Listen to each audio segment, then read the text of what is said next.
what coronavirus is going to do is it's going to force different systems and communities around the world to advance at a quicker pace towards more remote and virtual programs, and then services. And I think that, based on my experience, a lot of companies resist virtual working models, and educational systems, just quite frankly, aren't equipped to provide those learning opportunities from an infrastructure perspective. And there's some valid reasons for not moving as quickly towards those, setups. But I think that we're going to be seeing a lot of innovation from teachers that may otherwise not be, hosting online learning communities. Could be just a time perspective that they don't have the time in addition to their in-person classes.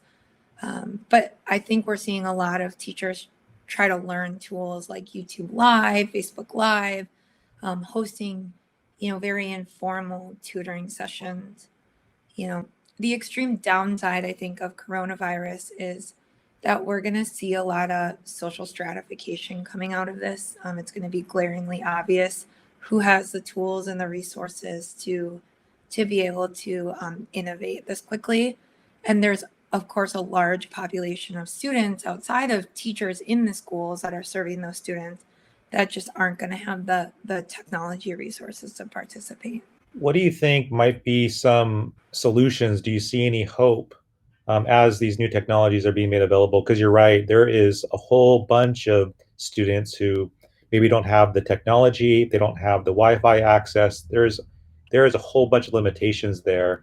And I'm just kind of curious, like, as you're looking at all of this, are there any rays of hope? Do you see any sort of solutions that might be able to help these kids improve their learning?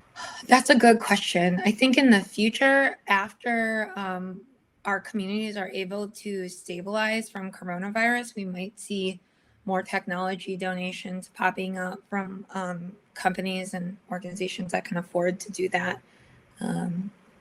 Right now, I don't have an answer. I would love to be part of that solution. I think this is, swept our communities so quickly that people didn't even have a chance to start trying to problem solve.